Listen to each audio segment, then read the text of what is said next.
The Admiral's Caravan. By Charles E. Carryl. Dorothy and the Admiral. The blue Admiral stood on the edge of the shore, with its red brick walls, and its gabled roof, and the old willow trees that overhung it, all reflected in the quiet water as if the harbor had been a great mirror lying upon its back in the sun. This made it a most attractive place to look at. Then there were crisp little dimity curtains hanging in the windows of the coffee room and giving great promise of tidiness and comfort within, and this made it a most delightful place to think about. And then there was a certain suggestion of savory cooking in the swirl of the smoke that came out of the tall, old-fashioned chimneys, and this made it a most difficult place to stay away from. In fact, if any ships had chanced to come into the little harbor, I believe everybody on board of them, from the captains down to the cabin boys, would have scrambled into the boats the moment the anchors were down and pulled away for the Blue Admiral Inn. But so far as ships were concerned, the harbor was as dead as a doornail, and poor old Uncle Portico, who kept the inn, had long ago given up all idea of expecting them, and had fallen into a melancholy habit of standing in the little porch that opened on the village street, gazing first to the right and then to the left, and lastly at the opposite side of the way, as if he had a faint hope that certain seafaring men were about to steal a march upon him from the land side of the town. And Dorothy, who was a lonely little child, with no one in the world to care for but Uncle Portico, had also fallen into a habit of sitting on the step of the porch by way of keeping him company, and here they passed many quiet hours together, with the big robin hopping about in his cage, and with the Admiral himself, on his pedestal beside the porch, keeping watch and ward over the fortunes of the inn. Now the Admiral was only a yard high, and was made of wood into the bargain, but he was a fine figure of a man for all that, being dressed in a very beautiful blue coat, as befitted his name, and canary-colored knee breeches, and wearing a fore and aft hat rakishly perched on the back of his head. On the other hand, he had sundry stray cracks in the calves of his legs, and was badly battered about the nose. But, after all, this only gave him a certain weather-beaten appearance, as if he had been around the world any number of times in all sorts of company, and for as long as Dorothy could remember he had been standing on his pedestal beside the porch, enjoying the sunshine and defying the rain, as a gallant officer should, and earnestly gazing at the opposite side of the street through a spyglass. Now, what the Admiral was staring at was a mystery. He might, for instance, have been looking at the wooden Highlander that stood at the door of Mr. Pendle's instrument shop, for nothing more magnificent than this particular Highlander could possibly be imagined. His clothes were of every color of the rainbow, and he had silver buckles on his shoes, and brass buttons on his coat, and he was varnished to such an extent that you could hardly look at him without winking. Then his hair and his whiskers were so red, and his legs were so pink and so fat and so lifelike, that it seemed as if you could almost hear him speak, and what was more, he had been standing for years at the door of the shop, proudly holding up a preposterous wooden watch that gave 3:30 as the correct time at all hours of the day and night.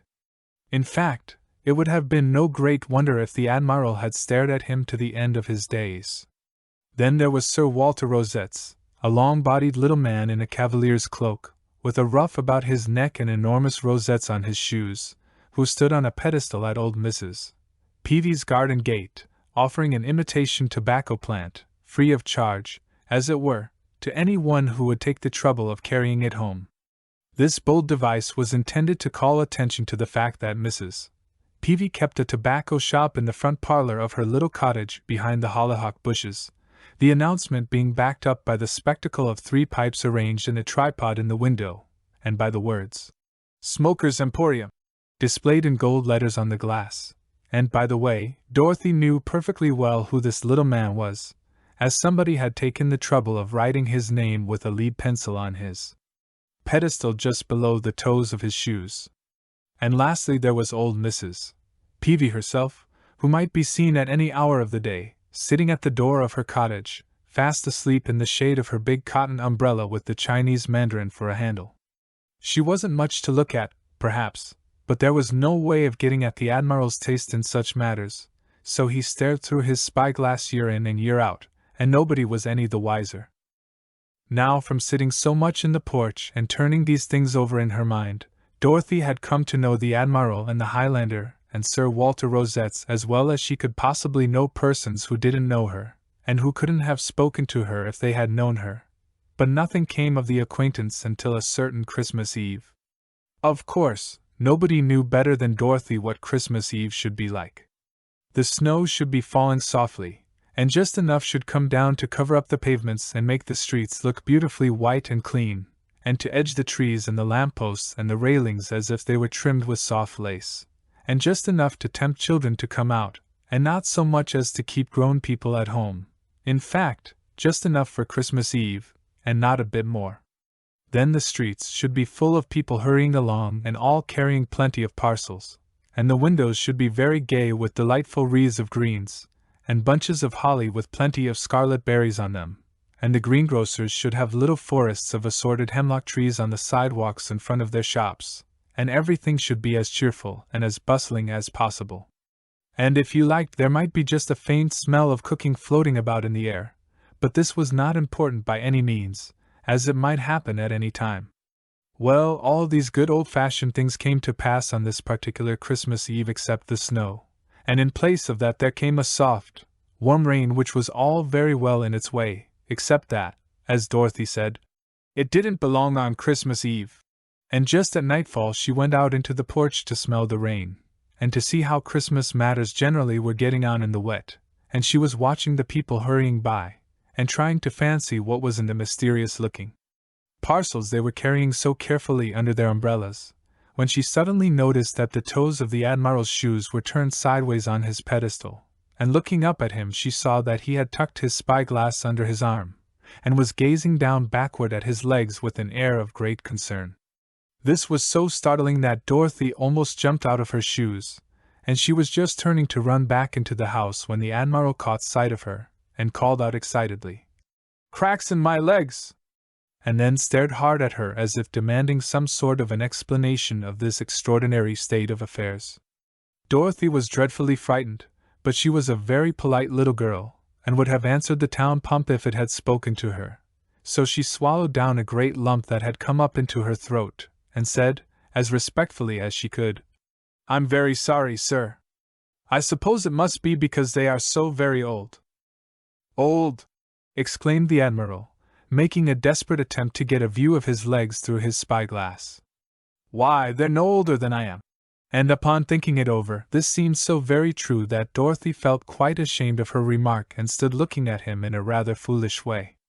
"Try again," said the Admiral, with a patronizing air. "No," said Dorothy, gravely shaking her head. "I'm sure I don't know any other reason, only it seems rather strange, you know, that you've never even seen them before." "If you mean my legs," said the Admiral, "of course I've seen them before, lots of times. But I've never seen them behind.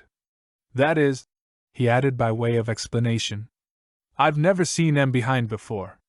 But I mean the cracks," said Dorothy, with a faint smile. You see, she was beginning to feel a little acquainted with the Admiral by this time, and the conversation didn't seem to be quite so solemn as it had been when he first began talking. "Then you should say seen 'em before behind," said the Admiral. "That's where they've always been, you know." Dorothy didn't know exactly what reply to make to this remark, but she thought she ought to say something by way of helping along the conversation, so she began. "I suppose it's kind of—" and here she stopped to think of the word she wanted. "Kind of what?" said the Admiral severely. "Kind of cripplesome, isn't it?" said Dorothy rather confusedly. "Cripplesome?" exclaimed the Admiral. "Why, that's no word for it. It's positively decrepitutal." Here he paused for a moment, and got extremely red in the face, and then finished up with, "Ludilarious," and stared hard at her again, as if inquiring what she thought of that. "Goodness!" said Dorothy, drawing a long breath. "What a word!" "Well, it is rather a word," said the Admiral with a very satisfied air. "You see, it means about everything that can happen to a person's legs."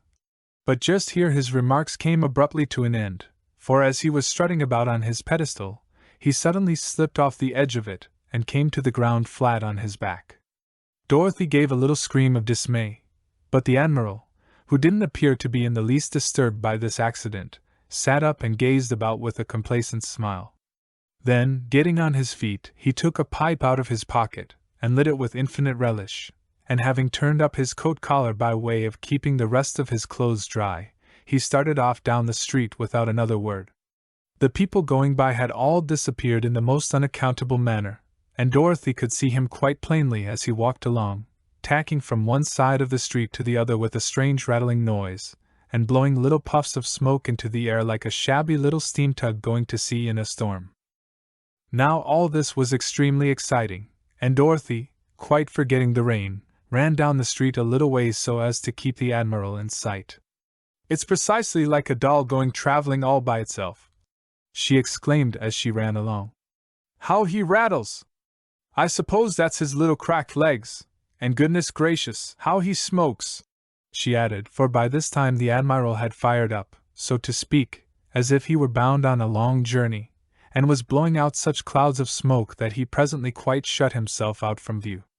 The smoke smelt somewhat like burnt feathers, which, of course, was not very agreeable, but the worst of it was that when Dorothy turned to run home again she discovered that she couldn't see her way back to the porch, and she was feeling about for it with her hands stretched out, when the smoke suddenly cleared away and she found that the inn, and Mr. Pendle's shop, and Mrs. Peavy's cottage had all disappeared like a street in a pantomime, and that she was standing quite alone before a strange little stone house. Chapter 2. The Ferry to Nowhere. The rain had stopped, and the moon was shining through the breaking clouds, and as Dorothy looked up at the little stone house she saw that it had an archway through it with "Ferry" in large letters on the wall above it. Of course she had no idea of going by herself over a strange ferry, but she was an extremely curious little girl, as you will presently see, and so she immediately ran through the archway to see what the ferry was like and where it took people. But to her surprise, instead of coming out at the water side, she came into a strange, old-fashioned looking street as crooked as it could possibly be, and lined on both sides by tall houses with sharply peaked roofs looming up against the evening sky. Ferry. There was no one in sight but a stork. He was a very tall stork with red legs, and wore a sort of paper bag on his head with "Ferryman" written across the front of it, and as Dorothy appeared he held out one of his claws and said, "Fare, please," in quite a matter-of-fact way. Ferryman. Dorothy was positively certain that she hadn't any money, but she put her hand into the pocket of her apron, partly for the sake of appearances, and partly because she was a little afraid of the stork, and to her surprise pulled out a large cake. It was nearly as big as a saucer, and was marked 1 bisker, and as this seemed to show that it had some value, she handed it to the ferryman. The stork turned it over several times rather suspiciously, and then, taking a large bite out of it, remarked, "Very good fare," and dropped the rest of it into a little hole in the wall, and having done this he stared gravely at Dorothy for a moment, and then said, "What makes your legs bend the wrong way?" 1 bisker. "Why, they don't," said Dorothy, looking down at them to see if anything had happened to them. "They're entirely different from mine anyhow," said the stork. "But you know," said Dorothy very earnestly, "I couldn't sit down if they bent the other way." "Sitting down is all very well," said the stork, with a solemn shake of his head, "but you couldn't collect fares with them, to save your life." And with this he went into the house and shut the door. "It seems to me this is a very strange adventure," said Dorothy to herself. "It appears to be mostly about people's legs." And she was gazing down again in a puzzled way at her little black stockings when she heard a cough, and looking up she saw that the stork had his head out of a small round window in the wall of the house. "Look here," he said confidentially. "I forgot to ask what your fare was for." He said this in a sort of husky whisper, and as Dorothy looked up at him it seemed something like listening to an enormous cuckoo clock with a bad cold in its works. "I don't think I know exactly what it was for," she said, rather confusedly. "Well, it's got to be for something, you know, or it won't be fair," said the stork. "I suppose you don't want to go over the ferry?" he added, cocking his head on one side, and looking down at her, inquiringly. "Oh, no indeed," said Dorothy, very earnestly. "That's lucky," said the stork. "It doesn't go anywhere that it ever gets to. Perhaps you'd like to hear about it. It's in poetry, you know." "Thank you," said Dorothy politely. "I'd like it very much." "All right," said the stork. "The worses is called a fairy tale." And giving another cough to clear his voice, he began. "Oh, come and cross over to nowhere." "And go where?" "The nobodies live on their nothing a day. A tideful of tricks is this merry old fairy. And these are the things that it does, by the way. It pours into parks and disperses the nurses. It goes into gardens and scatters the cats. It leaks into lodgings, disorders the boarders, and washes away with their holiday hats. It soaks into shops, and inspires the buyers to crawl over counters and climb upon chairs. It trickles on tailors, it spatters on hatters, and makes little milliners scamper upstairs. It goes out of town, and it rambles through brambles. It wallows in hollows and dives into dells. It flows into farmyards and sickens the chickens, and washes the wheelbarrows into the wells. It turns into taverns and drenches the benches. It jumps into pumps and comes out with a roar. It pounds like a postman at lodges, then dodges, and runs up the lane when they open the door. It leaks into laundries and wrangles with mangles. It trips over turnips and tumbles downhill. It rolls like a coach along highways and byways, but never gets anywhere, though as it will. Oh, foolish old fairy! All muddles and puddles. Go fribble and dribble along on your way. We drink to your health with molasses in glasses, and waft you farewell with a handful of hay. What do you make out of it? Inquired the stork anxiously. I don't make anything out of it, said Dorothy, staring at him in great perplexity. I didn't suppose you would, said the stork, apparently very much relieved.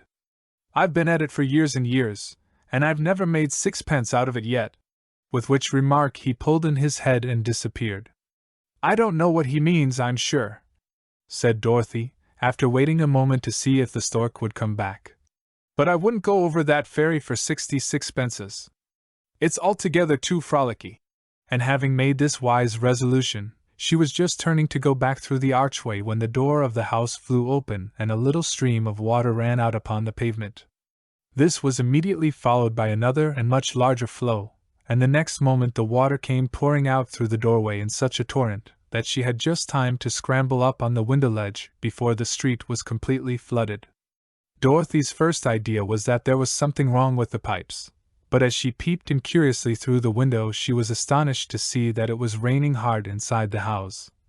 And dear me! She exclaimed, here comes all the furniture!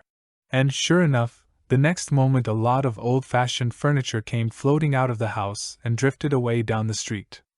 There was a corner cupboard full of crockery, and 2 spinning wheels, and a spindle-legged table set out with a blue and white tea set and some cups and saucers, and finally a carved sideboard which made 2 or 3 clumsy attempts to get through the doorway broadside on, and then took a fresh start, and came through endwise with a great flourish. All of these things made quite a little fleet, and the effect was very imposing, but by this time the water was quite up to the window ledge, and as the sideboard was a fatherly-looking piece of furniture with plenty of room to move about in, Dorothy stepped aboard of it as it went by, and sitting down on a little shelf that ran along the back of it, sailed away in the wake of the tea-table. Chapter 3. The Cruise of the Sideboard. The sideboard behaved in the most absurd manner, spinning around and around in the water, and banging about among the other furniture as if it had never been at sea before, and finally bringing up against the tea-table with a crash in the stupidest way imaginable, and knocking the tea-set and all the cups and saucers into the water. Dorothy felt very ridiculous, as you may suppose, and, to add to her mortification, the stork ferryman suddenly reappeared, and she could see him running along the roofs of the houses, and now and then stopping to stare down at her from the eaves as she sailed by, as if she were the most extraordinary spectacle he had ever seen, as indeed she probably was.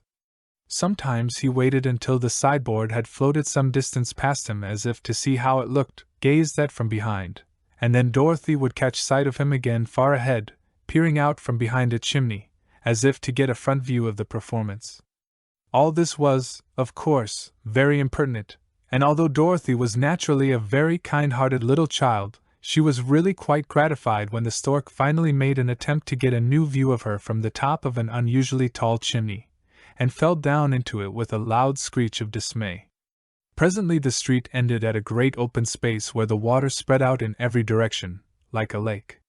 The day seemed to be breaking, and it was quite light, and as the sideboard sailed out into the open water, Dorothy caught sight of something like a fat-looking boat, floating at a little distance, and slowly drifting toward her. As it came nearer it proved to be Mrs. Peavy's big umbrella upside down, with a little party of people sitting around on the edge of it with their feet against the handle, and to Dorothy's amazement, she knew every one of them.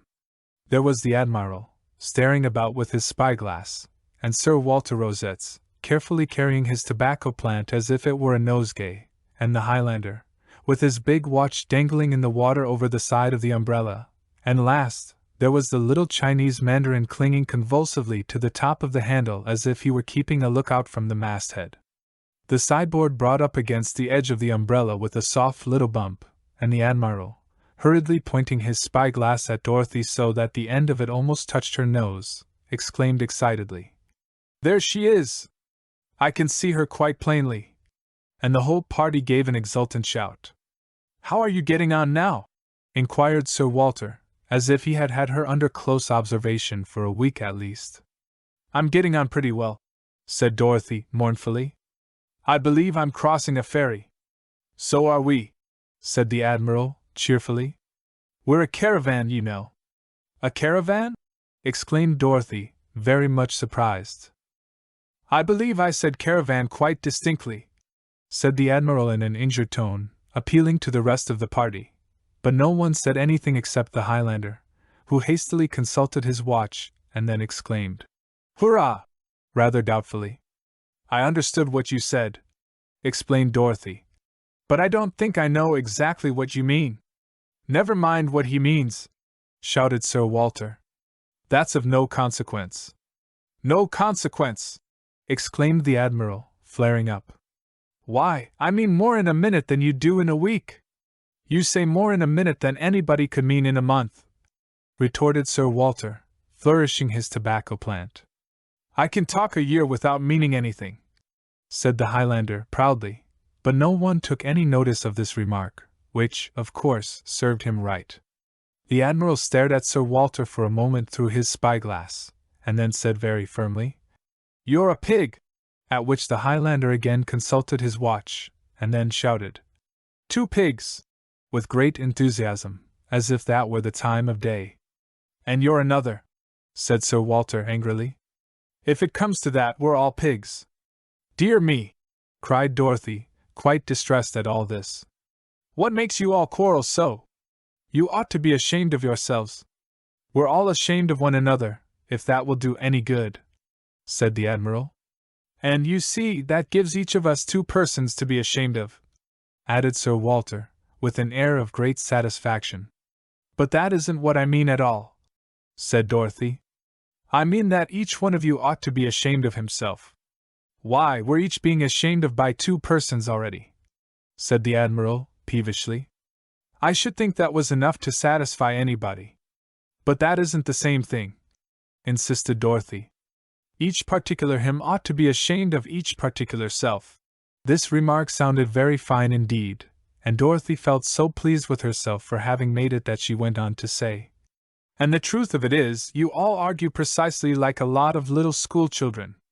Now, Dorothy herself was only about 4 feet high, but she said this in such a superior manner that the entire caravan stared at her with great admiration for a moment, and then began to give a little cheer. But just at this instant the umbrella made a great plunge, as if somebody had given it a sudden push, and the whole party tumbled into the bottom of it like a lot of dolls. "What kind of a boat do you call this?" shouted Sir Walter, as they all scrambled to their feet and clung desperately to the handle. "It's a par-gondola," said the Admiral, who had suddenly become very pale. "You see, it isn't exactly like an ordinary ship." "I should think not," said Sir Walter, indignantly. "I'd as lief go to sea in a toast rack. Why don't you bring her head up to the wind?"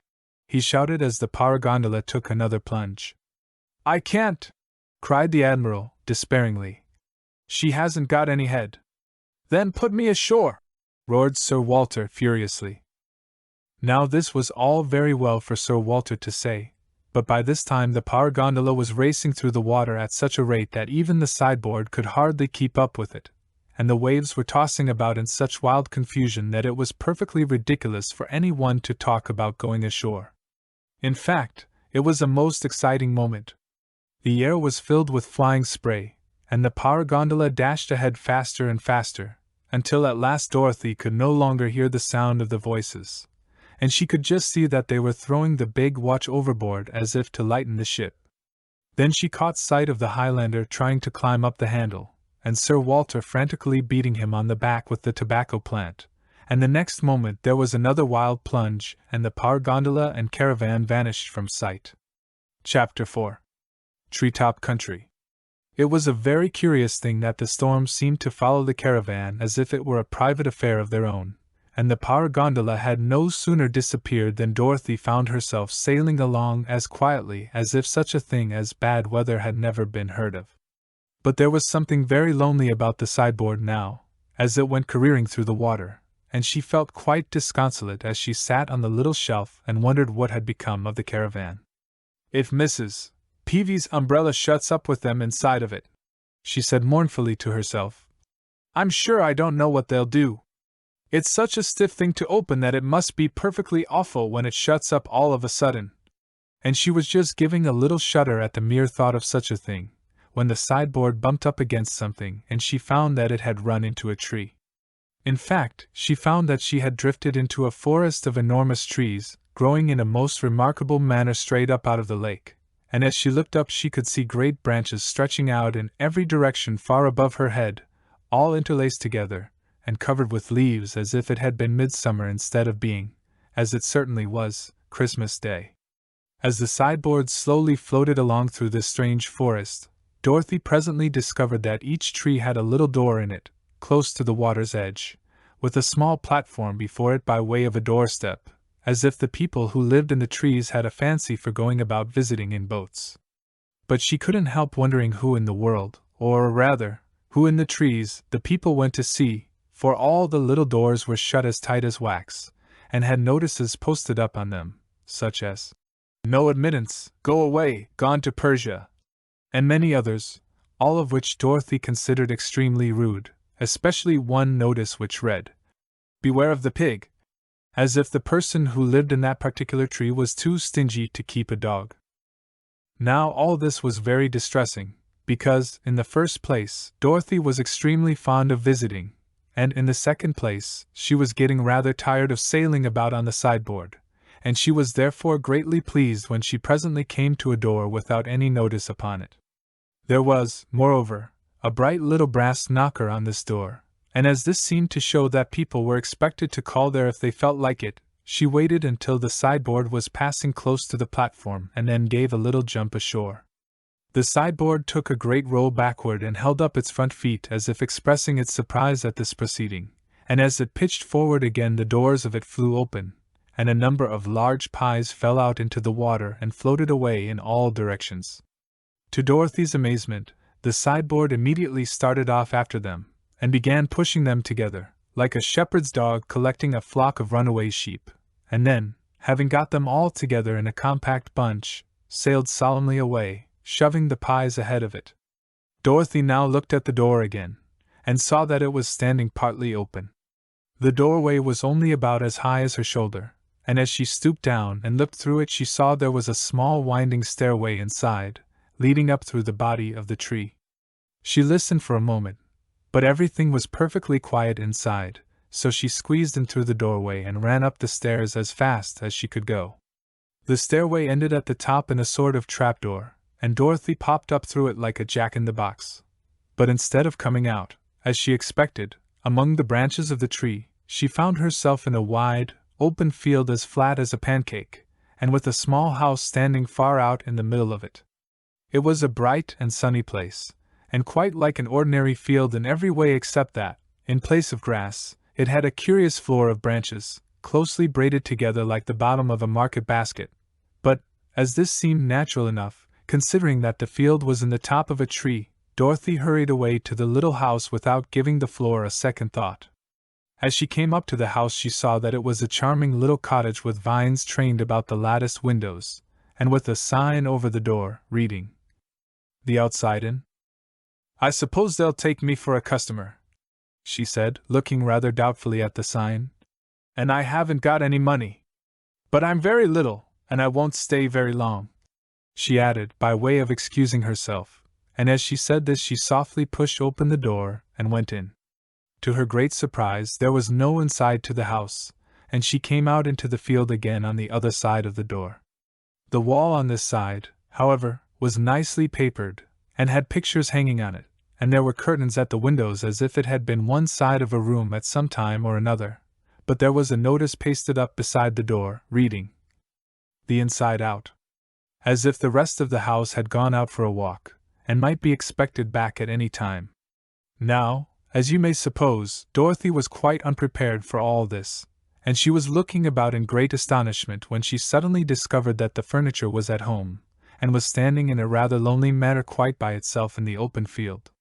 It was, moreover, the strangest looking furniture she had ever seen, for it was growing directly out of the floor in a twisted-up fashion, something like the grapevine chairs in Uncle Porticle's garden, but the oddest part of it all was a ridiculous-looking bed with leaves sprouting out of its legs, and with great pink blossoms growing on the bedposts like the satin bows on Dorothy's little bed at the Blue Admiral Inn. All this was so remarkable that she went over to where the furniture was standing to take a closer look at it, and as she came up alongside the bed she was amazed to see that the Caravan, all three of them, were lying in it in a row, with their eyes closed as if they were fast asleep.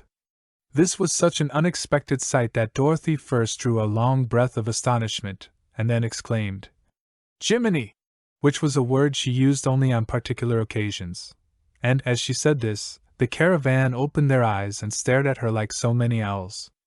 "Why, what are you all doing here?" she said, at which the Admiral sat up in bed, and after taking a hurried look at her through his spyglass said, "Shipwrecked," in a solemn voice, and then lay down again. "Did the Paragoners shut up with you?" inquired Dorothy, anxiously. "Yes, ma'am," said the Admiral. "And squashed us," added Sir Walter. "Like everything," put in the Highlander. "I was afraid it would," said Dorothy, sorrowfully. "I suppose it was something like being at sea in a cornucopia." "Does a cornucopia have things in it that pinch your legs?" inquired Sir Walter, with an air of great interest. "Oh, no," said Dorothy. "Then it wasn't like it at all," said Sir Walter peevishly. "It was about as much like it," said the Admiral, "as a pump is like a post-captain," and he said this in such a positive way that Dorothy didn't like to contradict him. In fact, she really didn't know anything about the matter, so she merely said, as politely as she could, "I don't think I know what a post-captain is." "I don't either," said the Admiral, promptly, "but I can tell you how they behave." And sitting up in bed, he recited these verses. Post-captain at the Needles and commander of a crew. On the Royal Biddy frigate was Sir Peter Bombazoo. His mind was full of music, and his head was full of tunes, and he cheerfully exhibited on pleasant afternoons. He could whistle, on his fingers, an invigorating reel, and could imitate a piper on the handles of the wheel. He could play in double octaves, too, all up and down the rail, or rattle off a rondo on the bottom of a pail. Then porters with their packages, and bakers with their buns, and countesses in carriages, and grenadiers with guns, and admirals and commodores, arrived from near and far, to listen to the music of this entertaining tar. When they heard the captain humming, and beheld the dancing crew, the commodores severely said, "Why, this will never do!" And the admirals all hurried home, remarking, "This is most extraordinary conduct for a captain at his post." Then they sent some sailing orders to Sir Peter, in a boat, and he did a little fifing on the edges of the note.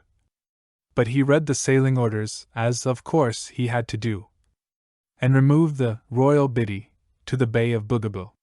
Now Sir Peter took it kindly, but it's proper to explain. He was sent to catch a pirate out upon the Spanish Main, and he played, with variations and imaginary tune, on the buttons of his waistcoat, like a jocular bassoon. Then a topman saw the pirate come a-sailing in the bay, and reported to the captain in the customary way. "I'll receive him," said Sir Peter, "with a musical salute," and he gave some imitations of a double-jointed flute. Then the pirate cried derisively, "I've heard it done before," and he hoisted up a banner emblematical of gore. But Sir Peter said serenely, "You may double-shot the guns, while I sing my little ballad of the butter on the buns." Then the pirate banged Sir Peter and Sir Peter banged him back, and they banged away together as they took another tack. Then Sir Peter said politely, "You may board him if you like," and he played a little dirge upon the handle of a pike. Then the biddies poured like hornets down upon the pirate's deck, and Sir Peter caught the pirate, and he took him by the neck, and remarked, "You must excuse me, but you acted like a brute when I gave my imitation of that double-jointed flute." So they took that wicked pirate, and they took his wicked crew, and tied them up with double knots and packages of two, and left them lying on their backs in rows upon the beach, with a little bread and water within comfortable reach. Now the pirate had a treasure, mostly silverware and gold, and Sir Peter took and stowed it in the bottom of his hold, and said, "I will retire on this cargo of doubloons, and each of you, my gallant crew, may have some silver spoons." Now commodores and coach-and-fours, and corporals and cabs, and men with carts of pies and tarts, and fishermen with crabs, and barristers with wigs, in gigs still gather on the strand. But there isn't any music save a little German band. "I think Sir Peter was perfectly grand," said Dorothy, as the Admiral finished his verses. "He was so composed." "So was the poetry," said the Admiral. "It had to be composed, you know, or there wouldn't have been any." "That would have been fine," remarked the Highlander. The Admiral got so red in the face at this, that Dorothy thought he was going into some kind of a fit. But just at this moment there was a sharp rap at the door, and Sir Walter exclaimed, "That's Bob Scarlet, and here we are in his flower bed." "Jibs and jiggers," said the Admiral. "I never thought of that. What do you suppose he'll do?" "Pick us," said the Highlander, with remarkable presence of mind.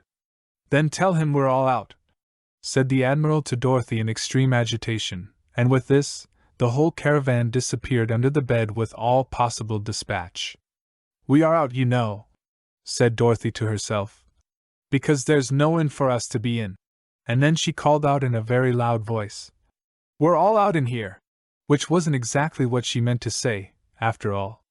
But there was no answer, and she was just stooping down to call through the keyhole when she saw that the wallpaper was nothing but a vine growing on a trellis, and the door only a little rustic gate leading through it. "And, dear me, where has the furniture gone to?" she exclaimed, for the curly chairs had changed into flower-pot stands, and the bed into a great mound of waving lilies, and she found herself standing in a beautiful garden. Chapter 5. Bob Scarlet's Garden.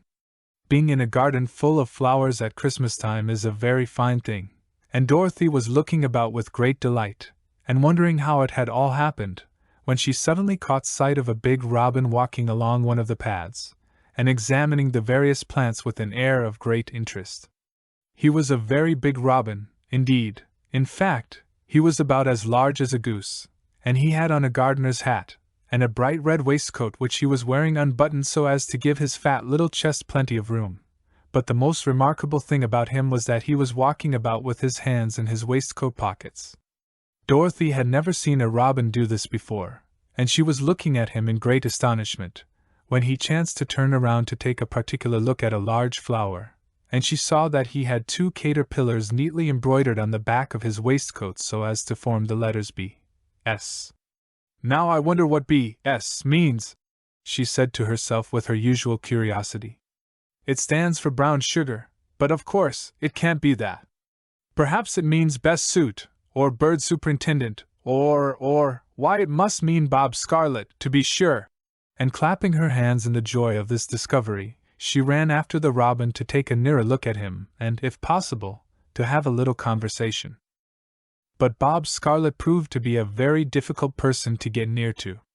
Over and over again Dorothy caught sight of the top of his hat beyond a hedge, or saw the red waistcoat through the bushes.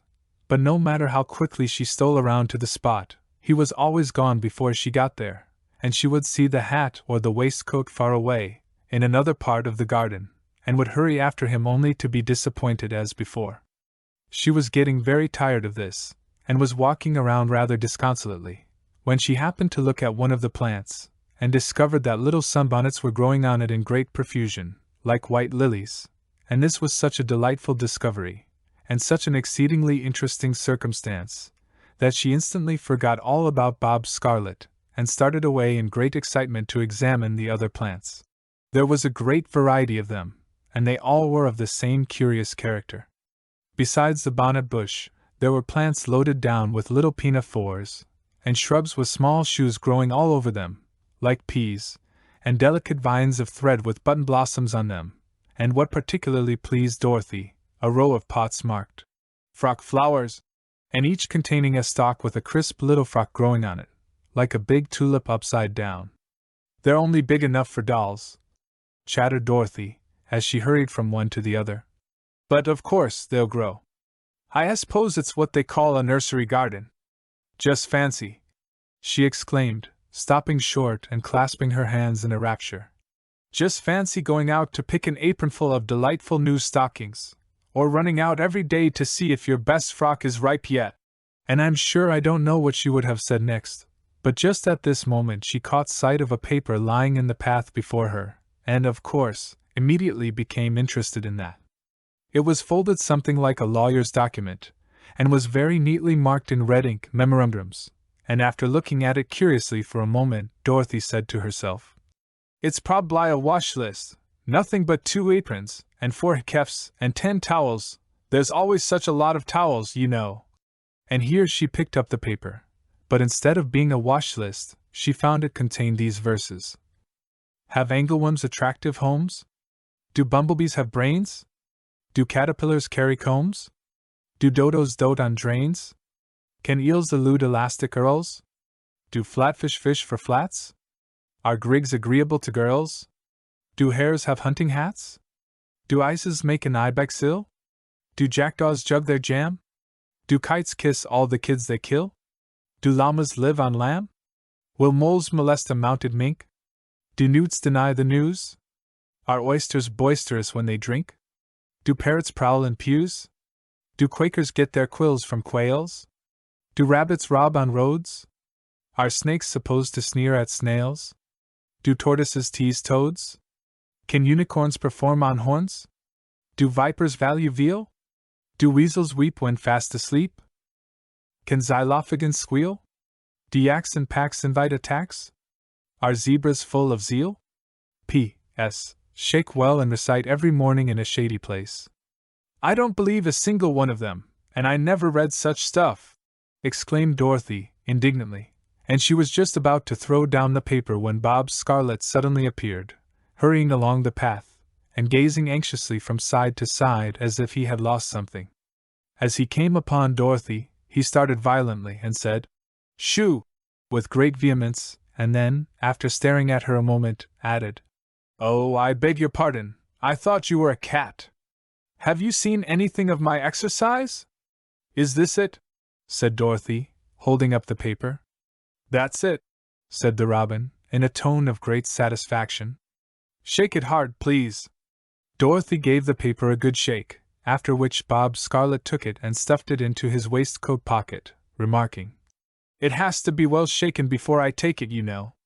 "Is that the prescription?" said Dorothy, beginning to laugh. "No, it's the postscription," replied the robin very seriously. "But somehow I never remember it till I come to it. I suppose it's put at the end so that I won't forget it the next time. You see, it's about the only exercise I have."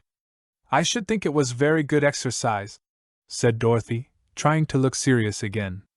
"Oh, it's good enough, what there is of it," said the robin, in an offhand way. "But I'm sure there's enough of it," said Dorothy. "There is enough of it, such as it is," replied the robin. "Such as it is?" repeated Dorothy, beginning to feel a little perplexed. Why, it's hard enough, I'm sure. It's enough to drive a person quite distracted. Well, it's a corker till you get used to it, said the robin, strutting about. There's such a tremendous variety to it, you see, that it exercises you all over at once. This was so ridiculous that Dorothy laughed outright. I should never get used to it, she said. I don't believe I know a single one of the answers. I do, said Bob Scarlet proudly. I know 'em all. It's no to everything in it. Dear me, said Dorothy, feeling quite provoked at herself. Of course it is. I never thought of that. And when you can answer them, continued the robin, with a very important air, you can answer anything. Now, as the robin said this, it suddenly occurred to Dorothy that she had been lost for quite a long time, and that this was a good opportunity for getting a little information, so she said very politely, Then I wish you'd please tell me where I am. Why, you're here, replied the robin, promptly. That's what I call an easy one. But where is it? Said Dorothy. Where is what? Said the robin, looking rather puzzled. Why, the place where I am, said Dorothy. That's here, too, replied the robin, and then, looking at her suspiciously, he added, Come, no chaffing, you know. I won't have it. But I'm not chaffing, said Dorothy, beginning to feel a little provoked. It's only because you twist the things I say the wrong way. What do you say 'em the wrong way for, then? Said Bob Scarlet irritably. Why don't you get 'em straight? Dear me! Exclaimed Dorothy, now quite out of patience. How dreadfully confusing it all is! Don't you understand? I only want to know where the place is where I am now, whereabouts in the geography, I mean, she added in desperation. It isn't in there at all, said Bob Scarlet, very decidedly. There isn't a geography going that could hold on to it for 5 minutes. Do you mean that it isn't anywhere? Exclaimed Dorothy, beginning to feel a little frightened. No, I don't, said Bob Scarlet obstinately. I mean that it is anywhere that it chooses to be, you know, only it doesn't stay anywhere any longer than it likes. Then I'm going away, said Dorothy, hastily. I won't stay in such a place. Well, you'd better be quick about it, said the robin, with a chuckle, or there won't be any place to go away from. I can feel it beginning to go now. And with this remark Bob Scarlet himself hurried away. There was something so alarming in the idea of a place going away and leaving her behind, that Dorothy started off at once, as fast as she could run, and indeed she wasn't a moment too soon. The garden itself was already beginning to be very much agitated, and the clothes on the plants were folding themselves up in a fluttering sort of a way as she ran past them, and she noticed, moreover, that the little shoes on the shoe shrub were so withered away that they looked like a lot of raisins. But she had no time to stop and look at such things, and she ran on and on until, to her delight, she came suddenly upon the little trapdoor where she had come up.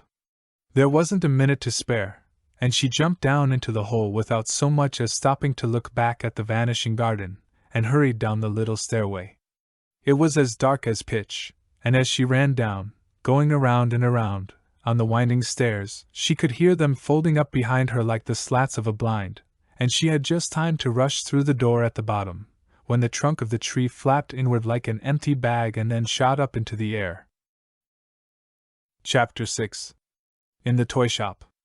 The first thing that Dorothy did was to draw a long breath over her narrow escape, and the next thing was to look up into the air to see what had become of the tree, and she saw the braided floor of the garden floating away, far above her head, with the flapping trunks of the trees dangling from it like a lot of one-legged trousers. This was a rather ridiculous spectacle, and when the floor presently shriveled up into a small brown patch, like a flying pancake, and then went entirely out of sight, she said, "Pooh!" very contemptuously and felt quite brave again. It wasn't half so solemn as I expected, she went on, chattering to herself. I certainly thought there would be all kinds of phenomeners, and after all, it's precisely like nothing but a big basket of old clothes blowing away. But it's just as well to be saved, of course, only I don't know where I am any more than I did before. It's a kind of wooden floor, I think, she added, stamping on it with her little shoe. And, dear me! I verily believe it's nothing but a shelf. It is a shelf, she exclaimed, peeping cautiously over the edge. And there's the real floor ever so far away. I can never jump down there in the world without being dashed to destruction. And she was just thinking how it would do to hang from the edge of the shelf by her hands and then let herself drop, with her eyes shut, of course, when a little party of people came tumbling down through the air and fell in a heap close beside her. She gave a scream of dismay and then stood staring at them in utter bewilderment, for, as the party scrambled to their feet, she saw they were the Caravan, dressed up in the most extraordinary fashion, in little frocks and long shawls, and all wearing sunbonnets. The Highlander, with his usual bad luck, had put on his sunbonnet backward, with the crown over his face, and was struggling with it so helplessly that Dorothy rushed at him, and got it off just in time to save him from being suffocated. In fact, he was so black in the face that she had to pound him on the back to bring him to. "We're disguised, you know," said the Admiral, breathlessly. "We found these things under the bed. Bob Scarlet isn't anywhere about, is he?" he added, staring around in an agitated manner through his spyglass. "About?" said Dorothy, trying to look serious. "I should think he was about 5 miles from here by this time." "I wish it was 5,000. Exclaimed Sir Walter, angrily, smoothing down his frock. "Old peckjabber! Why, what in the world is the matter?" said Dorothy, beginning to laugh in spite of herself. "Matter!" exclaimed the Admiral, his voice fairly trembling with emotion. "Why, look here! We was all shrinking away to nothing in that wanishing garden. Bob Scarlet himself was no bigger than an ant when we came away. And we wasn't any bigger than uncles," put in the Highlander. "You're not more than 3 inches high this minute," said Sir Walter, surveying Dorothy with a critical air, with his head cocked on one side. "Goodness gracious!" exclaimed Dorothy, with a start. "It seems to me that's extremely small. I should think that I'd have felt it coming on." "It comes on sort of sneaking, and you don't notice it," said the Admiral. "We'd have been completely invisible by this time if we hadn't jumped overboard." "It was an awful jump," said Dorothy, solemnly. "Didn't it hurt to fall so far?" "Not at all," said the Admiral, cheerfully. "The falling part of it was quite agreeable, so cool and rushing, you know, but the landing was tremendous severe. Banged us like anything," explained the Highlander, and with this the Caravan locked arms and walked away with the tails of their shawls trailing behind them. "What strange little things they are," said Dorothy, reflectively, as she walked along after them. "And they're for all the world precisely like animated dolls, movable, you know," she added, not feeling quite sure that animated was the proper word. "And speaking of dolls, here's a perfect multitude of 'em," she exclaimed, for just then she came upon a long row of dolls beautifully dressed, and standing on their heels with their heads against the wall. They were at least 5 times as big as Dorothy herself, and had price tickets tucked into their sashes, such as 2/6 cheap, 5s, real wax, and so on, and Dorothy, clapping her hands in an ecstasy of delight, exclaimed, "Why, it's a monstrous, enormous toy shop!" And then she hurried on to see what else there might be on exhibition. "Cheap. Real wax. Marbles probably," she remarked, peering over the edge of a basket full of what looked like enormous stone cannonballs of various colors.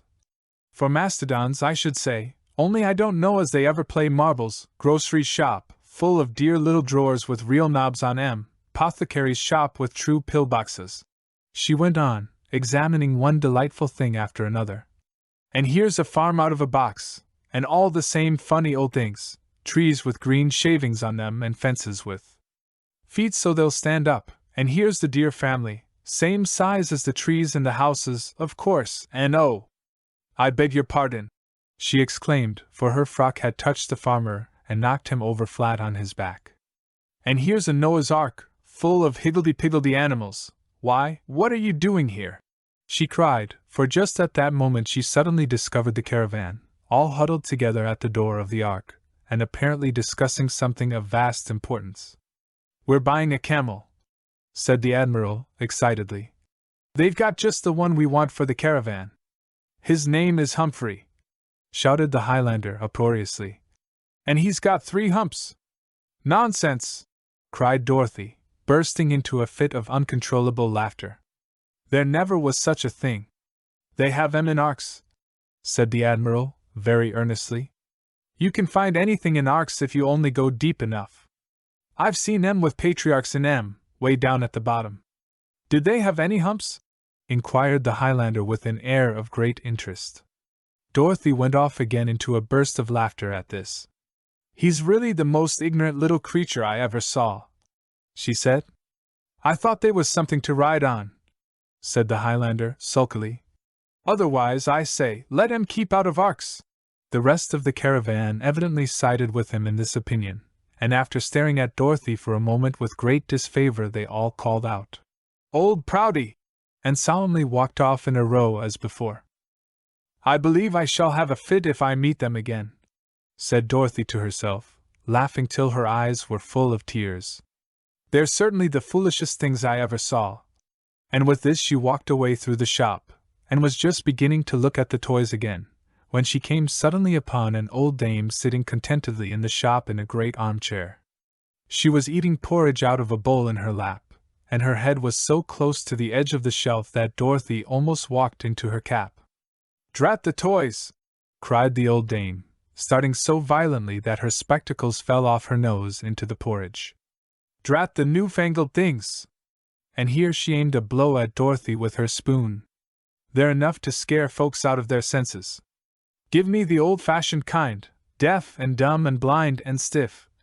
But by this time Dorothy, almost frightened out of her wits, had run away and was hiding behind a doll's sofa.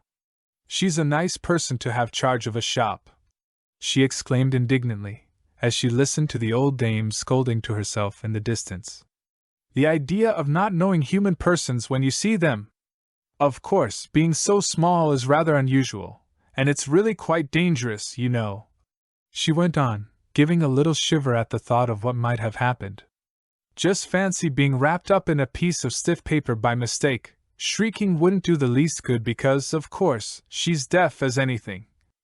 How much are you a dozen?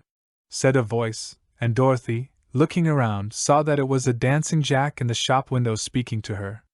He was a gorgeous creature, with bells on the seams of his clothes and with arms and legs of different colors, and he was lounging in an easy attitude with his right leg thrown over the top of a toy livery stable and his left foot in a large ornamental teacup. But as he was fastened to a hook by a loop in the top of his hat, Dorothy didn't feel in the least afraid of him. Thank you, she replied with much dignity. I'm not a dozen at all. I'm a single person. That sounds kind of unmarried, she thought to herself. But it's the exact truth. No offense, I hope, said the Jack, looking somewhat abashed. No, not exactly, said Dorothy rather stiffly. You know, your size does come in dozens, assorted, continued the Jack, with quite a professional air. Family of 9, 2 maids with dusters, and cook with removable apron. Very popular, I believe. So I should think, remarked Dorothy, beginning to recover her good nature. But of course singles are much more select, said the Jack. We never come in dozens, you know. I suppose not, said Dorothy, innocently.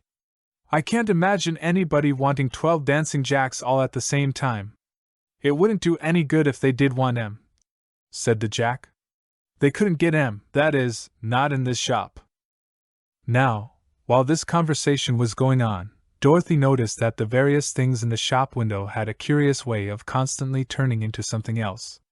She discovered this by seeing a little bunch of yellow peg-tops change into a plate full of pears while she chanced to be looking at them, and a moment afterward she caught a doll's saucepan that was hanging in one corner of the window, just in the act of quietly turning into a battledore with a red morocco handle. This struck her as being such a remarkable performance that she immediately began looking at one thing after another, and watching the various changes, until she was quite bewildered. It's something like a Christmas pantomime, she said to herself. And it isn't the slightest use, you know, trying to fancy what anything's going to be, because everything that happens is so unproblesome. I don't know where I got that word from, she went on, but it seems to express exactly what I mean. For instance, there's a little cradle that's just been turned into a coal scuttle, and if that isn't unproblesome, well then, never mind. Which, as you know, is a ridiculous way little girls have of finishing their sentences. By this time she had got around again to the toy livery stable, and she was extremely pleased to find that it had turned into a smart little baronial castle with a turret at each end, and that the ornamental teacup was just changing, with a good deal of a flourish, into a small rowboat floating in a little stream that ran by the castle walls. "Come, that's the finest thing yet!" exclaimed Dorothy, looking at all this with great admiration. "And I wish a brazen knight would come out with a trumpet and blow a blast." You see, she was quite romantic at times, and she was just admiring the clever way in which the boat was getting rid of the handle of the teacup, when the dancing jacks suddenly stopped talking, and began scrambling over the roof of the castle. He was extremely pale, and to Dorothy's alarm, spots of bright colors were coming out all over him, as if he had been made of stained glass, and was being lighted up from the inside. "I believe I'm going to turn into something," he said, glaring wildly about, and speaking in a very agitated voice. "Goodness!" exclaimed Dorothy in dismay. "What do you suppose it's going to be?" "I think," said the Jack solemnly, "I think it's going to be a patchwork quilt." But just as he was finishing this remark a sort of wriggle passed through him, and to Dorothy's amazement, he turned into a slender harlequin all made up of spangles and shining triangles. Now this was all very well, and of course, much better than turning into a quilt of any sort. But as the dancing Jack's last remark went on without stopping, and was taken charge of, so to speak, and finished by the harlequin, it mixed up the two in a very confusing way. In fact, by the time the remark came to an end, Dorothy didn't really know which of them was talking to her, and to make matters worse, the harlequin vanished for a moment, and then reappeared, about 1/2 of his original size, coming out of the door of the castle with an unconcerned air as if he hadn't had anything to do with the affair. "It's dreadfully confusing," said Dorothy to herself, "not to know which of two persons is talking to you, especially when there's really only one of them here." But she never had a chance to find out anything about the matter, for in the meantime a part of the castle had quietly turned upside down, and was now a little stone bridge with the stream flowing beneath it, and the harlequin, who was constantly getting smaller and smaller, was standing with one foot in the boat as if he were trying to choose between taking a little excursion on the water and going out of sight altogether. "Excuse me, but did you say anything?" said Dorothy, feeling quite sure that there was no time to be lost. "All that I said was quilt," replied the harlequin. "I suppose there's no particular harm in that?" "Oh dear, no," said Dorothy hastily. "Only it seems a rather queer way of beginning a conversation, you know." "It's as good as any other way if it's all you have to say," said the harlequin, and by this time he had both feet in the boat, and had evidently decided on the water excursion, for, before Dorothy could think of anything more to say to him, he sailed away under the bridge and disappeared. Chapter 7. The Song in the Dell. "I'm sorry he's gone," said Dorothy to herself, gazing with longing eyes after the harlequin. "He wasn't much to talk to, but he was awful beautiful to look at." And, having relieved her mind by this remark, she was just starting to take another walk through the shop when she suddenly caught sight of a small door in one corner. It wasn't much larger than a rat hole, but it was big enough for her to go through, and that, of course, was the important thing, and as she never could bear to go by strange doorways until she knew where they led to, she immediately ran through this one, and quite to her surprise found herself outside the toy shop. There was a steep bank here sloping down from the wall of the shop, and Dorothy was much interested at discovering that it was completely overgrown with little green rocking chairs.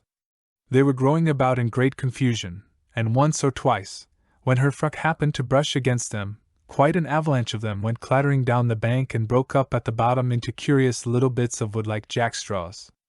This made climbing down the bank very exciting, but she got safely to the bottom at last, and was just starting off for another journey of discovery when she came suddenly upon the toy farmhouse standing quite by itself in the open country. None of the family was present except the farmer, who was standing in front of the house, staring at it in a bewildered way as if he had never laid eyes on it before. He was a plain-featured man, with a curious little hat something like the lid of a coffee pot, and with a great number of large yellow buttons arranged on the front of his coat like a row of cream tarts. And, after the manner of all toy farmers, he was buried to the ankles in a round piece of wood to keep him from falling over. Now Dorothy had always particularly wanted to see the inside of a toy farmhouse, and, as this seemed to be an excellent opportunity, she walked up to the farmer and said very politely, "Can I see your house?" "I should think you could if you looked at it," said the farmer, staring first at her and then at the house, as if he were greatly surprised at the question. "I can see it easily enough." "But I mean, can I go over it?" said Dorothy, rather confused by this answer. The farmer rubbed his nose and looked thoughtfully at the roof of the house for a moment, and then said, rather sulkily, "Yes, I suppose you can, but you must agree not to knock off the chimneys." "Dear me," said Dorothy, beginning to laugh. "That isn't what I mean at all. I mean, can I go through it?"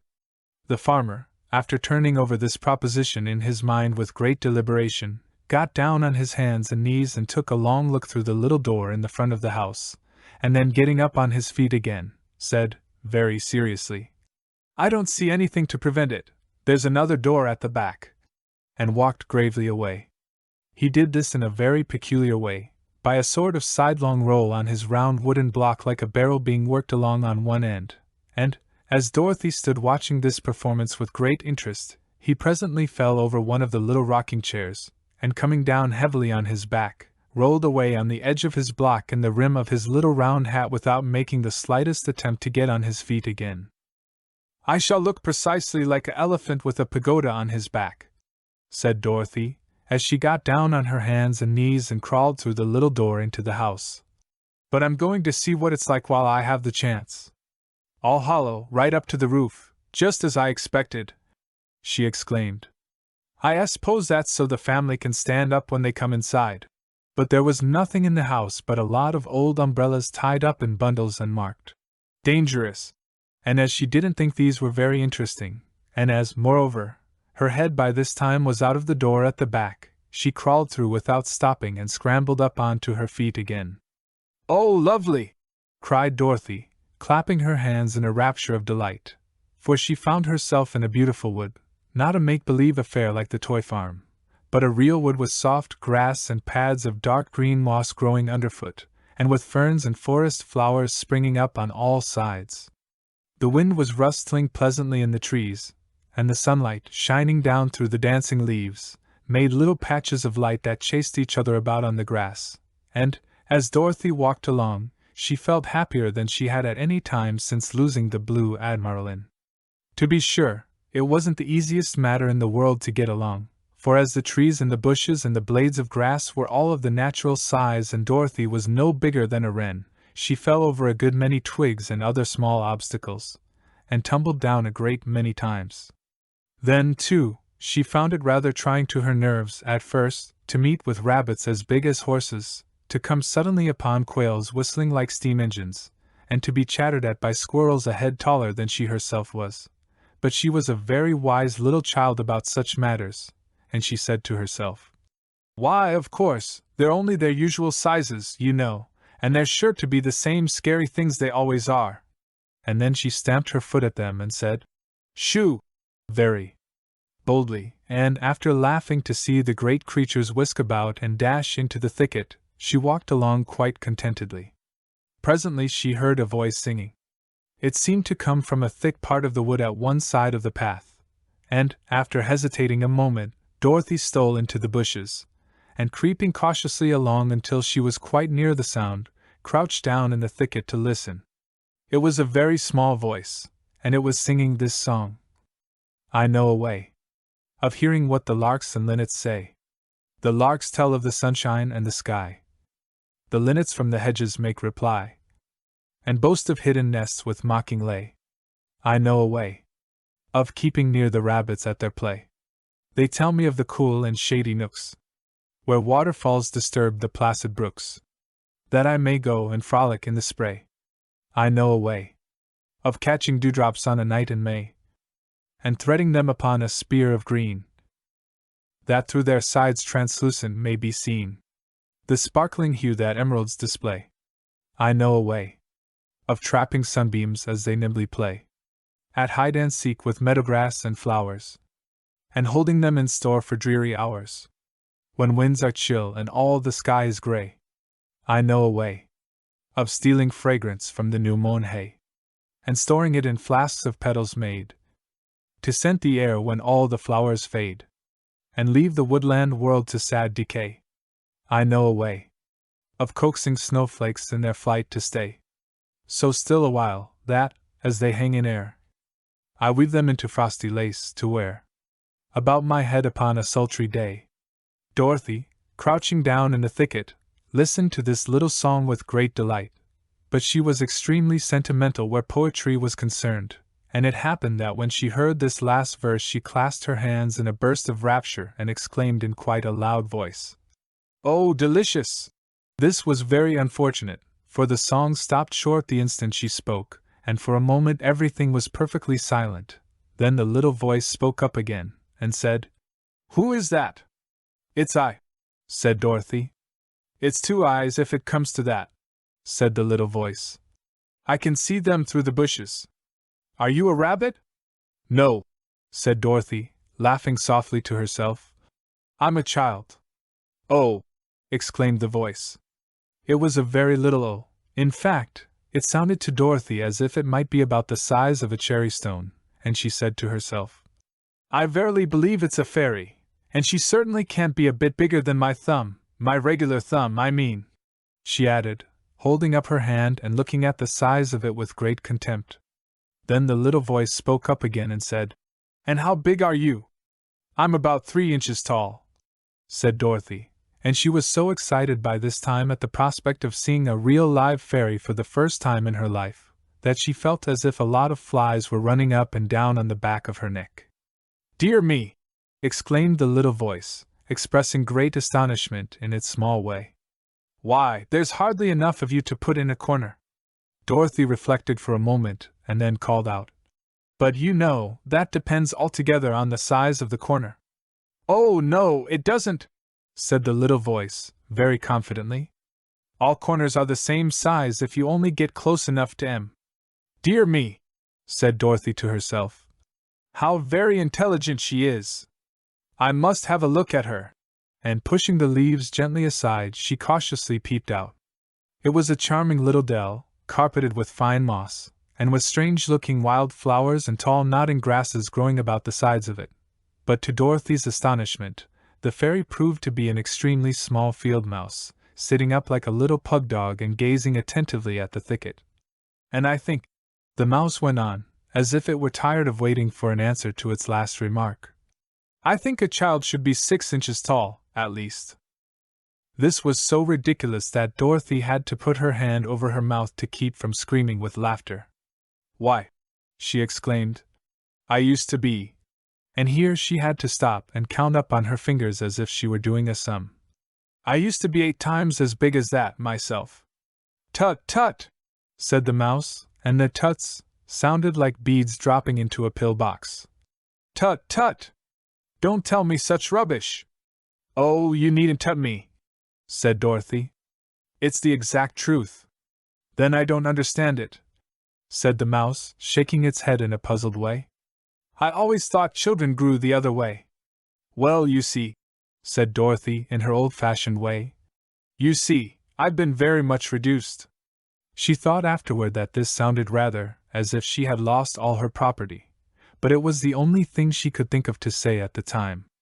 "I don't see it at all," said the mouse fretfully. "And what's more, I don't see you. In fact, I don't think you ought to be hiding in the bushes and chattering at me in this way." This seemed to Dorothy to be a very personal remark, and she answered, rather indignantly, "And why not, I should like to know?" "Because," said the mouse in a very superior manner, "because little children should be seen and not heard." "Hoity-toity!" said Dorothy, very sharply. I don't think she had the slightest idea of what this meant, but she had read somewhere in a book that it was an expression used when other persons gave themselves airs, and she thought she would try the effect of it on the mouse. But to her great disappointment, the mouse made no reply of any kind, and after picking a leaf and holding it up to its eyes for a moment, as if it were having a cry in its small way. The poor little creature turned about and ran into the thicket at the further side of the dell. Dorothy was greatly distressed at this, and jumping out of the bushes into the dell, she began calling, "Mousie! Mousie! Come back! I didn't mean it, dear. It was only an experiment."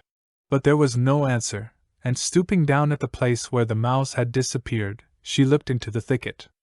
There was nothing there but a very small squirrel eating a nut, and, after staring at her for a moment in great astonishment, he threw the nut in her face and scampered off into the bushes. "Nice manners, upon my word!" said Dorothy, in great indignation at this treatment, and then, standing up, she gazed about the dell rather disconsolately. But there was no living thing in sight except a fat butterfly lazily swinging up and down on a blade of grass. Dorothy touched him with her finger to see if he were awake, but the butterfly gave himself an impatient shake, and said fretfully, "Oh, don't!"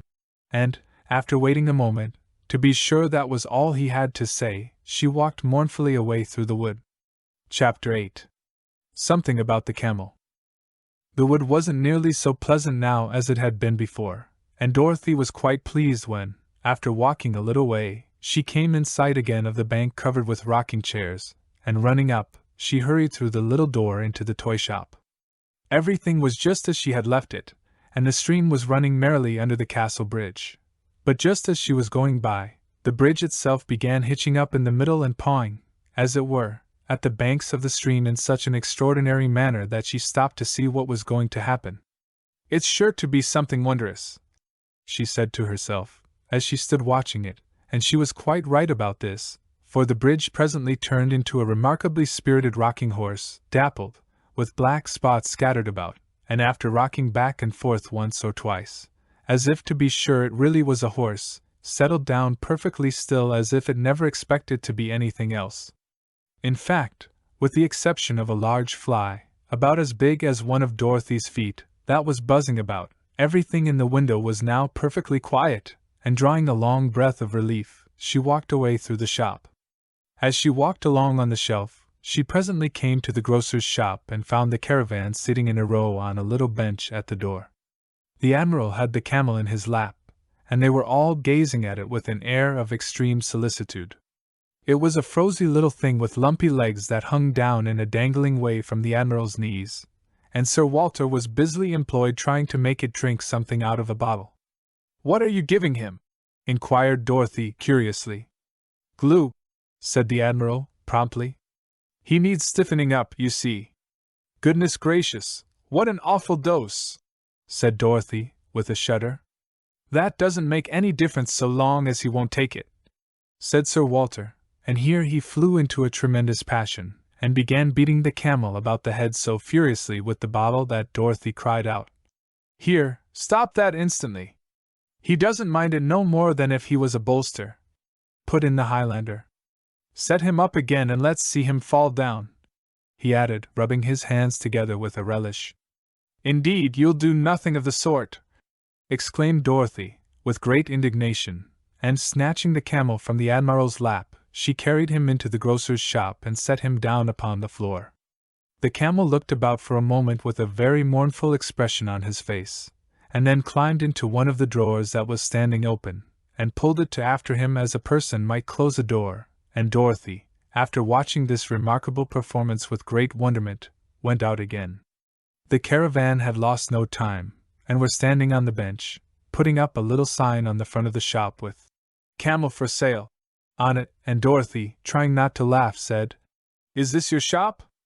"Camel for sale." "Yes," replied the Admiral, with an important air.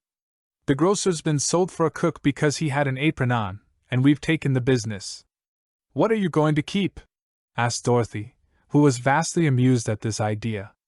"Why, we're going to keep the shop," said the Admiral, climbing down from the bench and staring at her in great surprise. "But you must certainly keep things to sell," said Dorothy. "How can we keep things if we sell them?" inquired Sir Walter. "Well, you can't sell anything unless you keep it in the shop, you know," persisted Dorothy, feeling that she was somehow or other getting the worst of the argument. "Bosh!" said the Admiral obstinately. You can't keep things you sell, that is," he added. "Not unless your customers are crazy." And with this remark the Caravan went into the shop and shut the door in Dorothy's face, as if she wasn't worth talking to any longer. Dorothy waited for a moment to see if they were coming out again, and then, as there was a noise inside as if they were piling up the drawers against the door by way of a barricade, she walked slowly away through the toy shop. She had had such a variety of adventures in the shop by this time that she was getting quite tired of the place, and she was walking along rather disconsolately, and wishing there was some way of growing to her natural size, and then getting back again to poor old Uncle Portico and the Blue Admiral Inn, when, as she went around the corner of the little apothecary's shop, she came suddenly upon Bob Scarlet. To her great surprise, he was now just about the size of an ordinary robin, but he had on his red waistcoat, and had quite as important an air as ever, and he was strolling about examining the various toys, and putting down the price of everything in a little red book, as if he were thinking of going into the business himself. "Now I wonder how he ever got to be that size," thought Dorothy, as she hid behind a little pile of lead pencils and watched him over the top of them. "I suppose he's eaten something, or drunk something, to make him grow, the way they do in fairy stories, because the Admiral certainly said he wasn't any bigger than an ant. And oh, I wish I knew what it was," she added mournfully, as the tears came into her eyes at the thought of how small she was. "I wish I knew what it was. If I wasn't a little afraid of him," she went on, after she had had a little cry, "I'd ask him. But likely as not he'd peck at me, old peckshabber." And here she laughed through her tears as she thought of the Caravan and their little sunbonnets. "Or praps he'd snap me up. I've often heard of snapping people up when they ask too many questions, but seems to me it never meant anything so awful as that before." And she was rambling on in this way, laughing and crying by turns, when at this moment Bob Scarlet came suddenly upon a fine brass birdcage, and, after staring at it in a stupefied way for an instant, he dropped his little book, with an appearance of great agitation, and hurried away without so much as looking behind him. Dorothy ran after him, carefully keeping out of sight in case he should turn around, and as she went by the birdcage she saw that it was marked, "Perfectly secure," in large letters. "And that's what took the conceit out of you, mister," she said, laughing to herself, and hurried along after the robin. Perfectly secure. As she caught sight of him again he was just scurrying by the grocer's shop, and she could see the faces of the Caravan watching him, over the top of a little half-blind in the window, with an expression of the greatest concern, and the next moment a door at the back of the shop opened, and they all rushed out. They had on their sunbonnets and shawls, and Dorothy saw that the Admiral was carrying the camel under his arm, but before she could say a word to them they had scampered away and were out of sight. By this time the toy shop itself was all in a commotion. Dolls were climbing down from the shelves and falling over each other. The big marbles had in some way got out of the basket and were rolling about in all directions, and Dorothy could see the old dame at the further end of the shop, running about and frantically striking at one thing after another with her spoon. To make matters worse, quite a little army of tin soldiers suddenly appeared, running confusedly about, with the drawers from the little grocer's shop upside down on their heads, and all calling, "Fire!" at the top of their voices. As they couldn't see where anybody was going, or where they were going themselves, it made the situation very desperate indeed. Dorothy was frightened almost out of her wits, but she ran on in a bewildered sort of a way, dodging the rolling marbles and upsetting the dolls and the soldiers in great numbers, until she fortunately caught sight of the little rat-hole of a door, and rushing through it, she hurried down the bank, knocking the green rocking chairs about in every direction, and ran off into the wood as fast as she could go. Chapter 9. The Camel's Complaint. Dorothy ran along until she thought she was quite safe, and then stopped to look back and listen. There was a confused sound of shouts and cries in the distance, but nothing seemed to be coming after her, so, after waiting a moment to get her breath, she walked quietly away through the wood. "What a scene of turmoil it was!" she said to herself. You see, she was trying to express herself in a very dignified and composed manner, as if she hadn't been in the least disturbed by what had happened. "I presume," she went on, "I presume it was something like a riot, although I really don't see what it was all about. Of course I've never been in a riot, but if it's anything like that, I shall never have anything to do with 1 inch.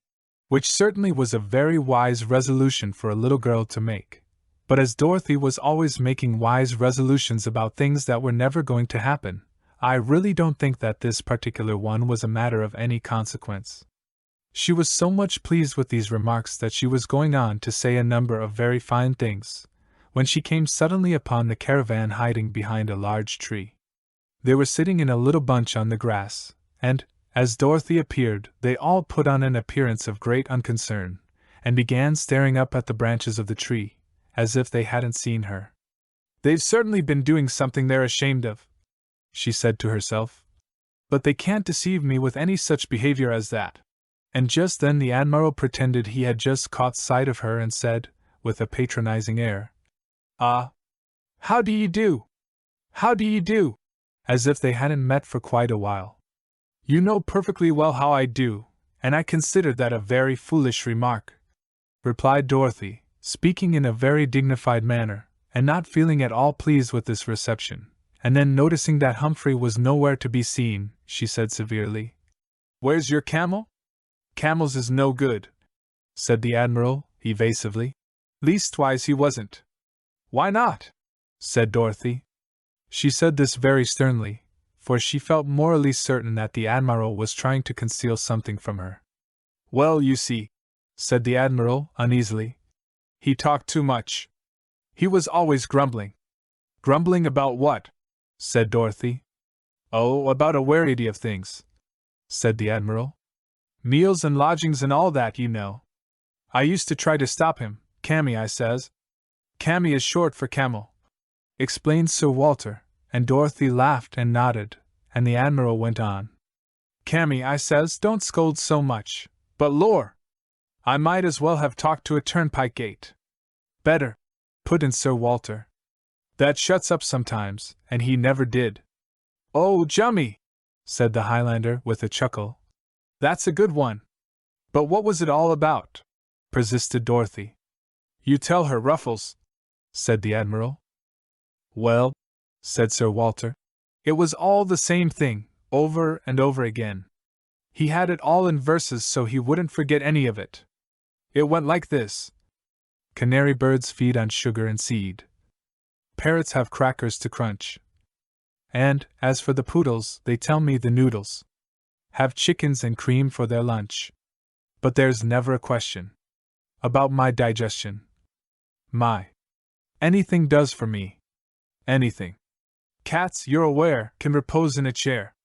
Chickens can roost upon rails. Puppies are able to sleep in a stable. And oysters can slumber in pails. But no one supposes a poor camel dozes. Any place does for me. Any place. Lambs are enclosed where it's never exposed. Coops are constructed for hens. Kittens are treated to houses well heated. And pigs are protected by pens. But a camel comes handy. Wherever it's sandy. Anywhere does for me. Anywhere. People would laugh if you rode a giraffe. Or mounted the back of an ox. It's nobody's habit to ride on a rabbit. Or try to bestraddle a fox. But as for a camel, he's ridden by families. Any load does for me. Any load. A snake is as round as a hole in the ground. And weasels are wavy and sleek. And no alligator could ever be straighter than lizards that live in a creek. But a camel's all lumpy. And bumpy and humpy. Any shape does for me. Any shape. Now, Dorothy was a very tender-hearted little child, and by the time these verses were finished she hardly knew whether to laugh or to cry. "Poor old, feeble-minded thing," she said compassionately. "And what became of him at last?" There was a dead silence for a moment, and then the Admiral said solemnly, "We put him in a pond." "Why, that's the most unhuman thing I ever heard of in all my life," exclaimed Dorothy, greatly shocked at this news. "Well," said the Admiral, in a shamefaced sort of way, "we thought it was a good thing to do, for us, you know. And I call it proud and unforgiving," said Dorothy indignantly. "Did the poor creature say anything?" "Not at first," said the Admiral. But after he got in he said things. Such as what? Said Dorothy. Oh, we couldn't make out what he said, replied the Admiral, peevishly. It was perfectly unintelligible. Kind of gurgly. Put in the Highlander. Did he go right down? Inquired Dorothy, very anxiously. Not a bit of it, said the Admiral, flippantly. He never went down at all. He floated, just like a cork, you know. Round and round and round, added Sir Walter. Like a turnip. Put in the Highlander. What do you mean by that? Said Dorothy sharply. Nothing, said the Highlander, looking very much abashed. Only I thought turnips turned round. Dorothy was greatly provoked at all this, and felt that she really ought to say something very severe. But the fact was that the Caravan looked so innocent, sitting on the grass with their sunbonnets all crooked on their heads, that it was as much as she could do to keep from laughing outright. You know, she said to herself, if it wasn't for the Highlander's whiskers, it'd be precisely like a infant class having a picnic, and after all, they're really nothing but graven images. So she contented herself by saying, as severely as she could, Well, I'm extremely displeased, and I'm very much ashamed of all of you. The Caravan received this reproof with great cheerfulness, especially the Admiral, who took a look at Dorothy through his spyglass, and then said with much satisfaction, Now we're each being ashamed of by 3 persons. But Dorothy very properly took no notice of this remark, and walked away in a dignified manner. Chapter 10. The Sizing Tower. As Dorothy walked along, wondering what would happen to her next, she felt something tugging at her frock, and looking around she saw that it was the Highlander running along beside her, quite breathless, and trying very hard to attract her attention. Oh, it's you, is it? She said, stopping short and looking at him pleasantly. Yes, it's me, said the Highlander, sitting down on the ground as if he were very much fatigued. I've been wanting to speak to you privately for a very long time. What about? Said Dorothy, wondering what was coming now. Well, said the Highlander, blushing violently and appearing to be greatly embarrassed. You seem to be a very kind-hearted person, and I wanted to show you some poetry I've written. Did you compose it? Said Dorothy kindly. No, said the Highlander. I only made it up. Would you like to hear it? Oh, yes, indeed, said Dorothy as gravely as she could. I should like to hear it very much. It's called, said the Highlander, lowering his voice confidentially and looking cautiously about. It's called The Pickle and the Policeman. And taking a little paper out of his pocket, he began. There was a little pickle and his name was John. Oh dear! Exclaimed Dorothy. I don't think that will do at all. Suppose I call him George? Said the Highlander, gazing reflectively at his paper. It's got to be something short, you know. But you mustn't call him anything, said Dorothy, laughing. Pickles don't have any names. All right, said the Highlander, and taking out a pencil, he began repairing his poetry with great industry. He did a great deal of writing, and a good deal of rubbing out with his thumb, and finally said triumphantly, There was a little pickle and he hadn't any name. Yes, that will do very nicely, said Dorothy, and the Highlander, clearing his voice, read off his poetry with a great flourish. There was a little pickle and he hadn't any name. In this respect, I'm just informed, all pickles are the same. A large policeman came along, swinging of his club, and took that little pickle up and put him in a tub. That's rather good about taking him up, said the Highlander, chuckling to himself. So exactly like a policeman, you know. Oh, yes, indeed, said Dorothy, who was ready to scream with laughter. What's the rest of it? There isn't any more, said the Highlander, rather confusedly. There was going to be another verse, but I couldn't think of anything more to say. Oh, well, it's very nice as it is, said Dorothy, consolingly, and then, as the Highlander put up his paper and went away, she laughed till her eyes were full of tears. They are all funny, she said at last, as she walked away through the wood. But I think he's funnier than all of them put together. Which, by the way, was not a very sensible remark for her to make, as you will see if you'll take the trouble to think it over. But presently, as she strolled along, she made a discovery that quite drove the Highlander and his ridiculous poetry out of her head. It was a tower in the wood, not an ordinary tower, of course, for there would have been nothing remarkable about that, but a tower of shining brass, and so high that the top of it was quite out of sight among the branches of the trees. But the strangest thing about it was that there seemed to be no possible way of getting into it, and Dorothy was very cautiously walking around it to see if she could find any door when she came suddenly upon the Caravan standing huddled together, and apparently in a state of great excitement. "What is it?" asked Dorothy eagerly. "Hush!" said the Admiral, in an agitated whisper. "We think it's where Bob Scarlet changes himself." And as he said this there was a tremendous flapping of wings, and down came Bob Scarlet through the branches and landed with a thump a little way from where they were standing.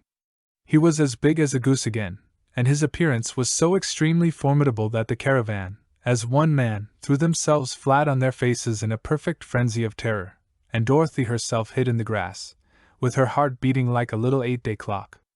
But Bob Scarlet fortunately paid no more attention to any of them than if they had been so many flies, and, after strutting about for a moment with his usual important air, strolled away in the direction of the toy shop. "Now what do you make of that?" said the Admiral, lifting up his head. "He went in at a little door not 5 minutes ago, and he wasn't any bigger than an everyday bird." "I'm sure I don't know what to make of it," said Dorothy. "But where is the door?" she added, running around the tower and looking at it on all sides. "It went up after him," said the Admiral, "like a corkscrew." "And it's coming down again, like a gimlet!" shouted the Highlander, and, as they all looked up, sure enough there was the little door slowly coming down, around and around, as if it were descending an invisible staircase on the outside of the tower. They all watched this performance with much interest, and as the door touched the ground it opened, and to Dorothy's amazement, out came the little field mouse. "What is it?" cried Dorothy, as they all crowded around the little creature. "Do tell us what it all means." "It's a sizing tower," said the mouse, its little voice trembling with agitation. "You get big at the top, and little at the bottom. I wouldn't go up there again, not for a bushel of nuts." "Were you pretty big?" inquired Sir Walter. "Monstrous," said the mouse, with a little shudder. "I was as big as a squirrel, and while I was up there, Bob Scarlet flew up and came down with the door, and there I was." "That was a precious mess," remarked the Highlander. "Wasn't it now?" said the mouse. "And if he hadn't taken it into his head to come up again and fly down, I'd have been there yet." "Why, it's the very thing for us!" cried Dorothy, clapping her hands with delight as a happy thought occurred to her. "Let's all go up and get back our regular selves." "You go first," said the Admiral, suspiciously, "and call down to us how it feels." But Dorothy wouldn't hear of this, and after a great deal of arguing and pushing and saying, "You go in first," the whole party at last got squeezed in through the little doorway. Then the mouse sat up on its hind legs and waved a little farewell with its paws, and the door softly closed. "If we begin to grow now," said the Admiral's voice in the dark, "we'll all be squeegeed, sure." "What an extraordinary thing!" exclaimed Dorothy, for they had come out into a street full of houses. "What I want to know is what's become of the door," said Sir Walter, indignantly, staring at a high wall where the door had been, and which was now perfectly blank. "I'm sure I don't know," said Dorothy, quite bewildered. "It's really quite mysterious, isn't it? It makes my stomach tickle like anything," said the Highlander, in a quavering voice. "What shall we do?" said Dorothy, looking about uneasily. "Run away," said the Admiral, promptly, and without another word the Caravan took to their heels and disappeared around a corner. Dorothy hurried after them, but by the time she turned the corner they were quite out of sight, and as she stopped and looked about her she discovered that she was once more in the Ferryman's Street, and, to her great delight, quite as large as she had been when she left the Blue Admiral Inn. Chapter 11. The Dancing Animals. It seemed to be evening again, and although the ferryman was nowhere in sight, Dorothy knew the place the moment she looked up and saw the peaked roofs outlined against the sky. The houses were quaint, old-fashioned-looking buildings with the upper parts jutting far out beyond the lower stories and with dark little doorways almost hidden in the shadows beneath, and the windows were very small casements filled with diamond-shaped panes of shining green glass. All the houses were brilliantly lighted up, and there were great iron lamps swung on chains across the street, so that the street itself was almost as bright as day, and Dorothy thought she recognized it as a place she had once read about where nobody but astrologers lived. There was a confused sound of fiddling going on somewhere, and as Dorothy walked along she could hear a scuffling noise inside the houses as if the inhabitants were dancing about on sanded floors. Presently, as she turned a corner, she came upon a number of storks who were dancing a sort of solemn quadrille up and down the middle of the street. They stopped dancing as she came along, and stood in a row gazing gravely at her as she passed by, and then resumed their quadrille as solemnly as before. The strangest thing about the fiddling was that it seemed to be going on somewhere in the air, and the sound appeared to come from all directions at once. At first the music was soft and rather slow in time, but it grew louder and louder, and the fiddles played faster and faster, until presently they were going at such a furious rate that Dorothy stopped and looked back to see how the storks were getting on in their dancing, and she could see them in the distance, scampering up and down the street, and bumping violently against one another in a frantic attempt to keep time with the music.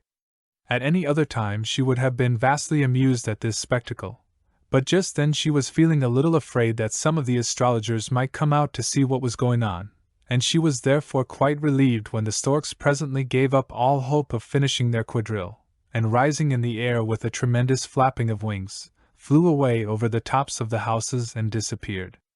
Strangely enough, the sound of the fiddling followed them like a traveling band, and grew fainter and fainter until it finally died away in the distance. But the scuffling noise in the houses continued, and Dorothy did just what you'd suppose such a curious little child would have done. That is, she stole up and peeped in at one of the windows, but she could see nothing through the thick glass but some strange-looking shadows bobbing confusedly about inside. Of course you know what she did then. In fact, after hesitating a moment, she softly opened the door of the house and went in. The room was full of animals of every description, dancing around in a ring with the greatest enthusiasm, and as Dorothy appeared they all shouted, "Here she is!" And before she could say a single word, the two nearest to her, they were an elephant and a sheep, by the way, seized her by the hands, and the next moment she was dancing in the ring. She was quite surprised to see that the elephant was no bigger than the sheep, and, as she looked about, it seemed to her, in the confusion, that all the animals in the room were of precisely the same size. "Isn't it rather unusual?" she said to the sheep. It seemed more natural, somehow, to speak to the sheep. "Isn't it rather unusual for different animals to be so much alike?" "Not in our set," said the sheep, conceitedly. "We all know who's who. Of course we have to mark the pigs, as they're so extremely like the polar bears." And Dorothy noticed that two pigs, who were dancing just opposite to her, had labels with "Pig" on them hung around their necks by little chains, as if they had been a couple of decanters. "Only," she thought, "it would have been sherry or Madeira instead of pig, you know." Pig. Sherry. Madeira. Pig. "I suppose you all came out of a Noah's Ark?" she said presently at a venture. "Of course. Largest size, I believe." "How very clever you are," said the sheep, admiringly. "By the way," she added confidentially, "do you happen to know what a taper is?" "I believe it's something to light, like a candle," said Dorothy. "Does it ever go out of its own accord?" inquired the sheep. "It ought not to," said Dorothy. "Then that accounts for the trouble we've had," said the sheep, with a satisfied air. "Those two tapers dancing over there are always in everybody's way, and we've had to put them out over and over again." This sounded like a joke, but the sheep was so serious that Dorothy didn't dare to laugh, so she said, by way of continuing the conversation, "I don't see any birds here." "Oh dear, no!" exclaimed the sheep. "You see, this is really a quadrupedrille. Of course you're all right, because it's precisely as if you were dancing on your hind feet. In fact," she added, nodding approvingly, "you look almost as well as if you were." "Thank you," said Dorothy, laughing. "There was a seal that wanted to join." the sheep went on. He pressed us very hard, but he never made the slightest impression on us. And there was a twinkle in the sheep's eyes as she said this, so that Dorothy felt morally certain it was a joke this time. But before she could make any reply, the elephant called out, "Recess!" And the animals all stopped dancing and began walking about, and fanning themselves with little portfolios which they produced in such a mysterious manner that Dorothy couldn't see where in the world they came from. "Now look here," said the elephant. He seemed to be a sort of master of ceremonies, and the animals all clustered about him as he said this. "Why can't she dance with the camel?" And he pointed out Dorothy with his portfolio. "She can!" shouted the animals in chorus. "Come on, Sarah!" And the camel, who had been moping in a corner with her head against the wall, came forward with a very sulky expression on her face. "Her name is Sahara," whispered the sheep, plucking at Dorothy's frock to attract her attention. "But we call her Sarah to save time. She's kind of grumpy now because the other camel stayed away, but she'll titter like a turtle when she gets to dancing. I don't know what relation she is to Humphrey," thought Dorothy, as the camel took her by the hand. "But she's certainly big enough to be his great-grandmother 10 times over." Before she had time to think any more about it, however, the elephant called out, "Ladies, change!" and the dancing began again harder than ever.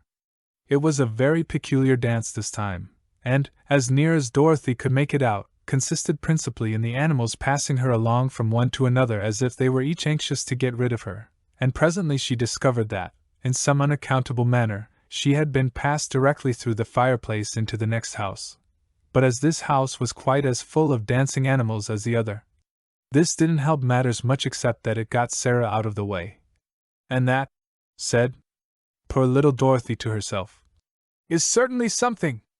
Just then the elephant, who had mysteriously appeared from a pantry in one corner of the room, shouted out, "I'll cross over!"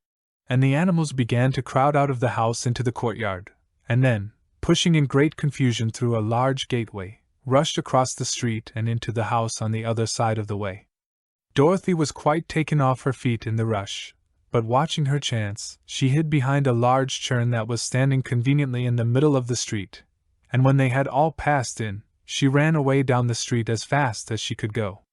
She ran on until she had got quite out of the ferryman's street, and was walking along in the open country, feeling quite pleased with herself for having so cleverly escaped from the dancing party without having to take the trouble of saying "good night" to the elephant, when she saw, in the moonlight, something white lying beside the road, and going up to it, she discovered it was a letter.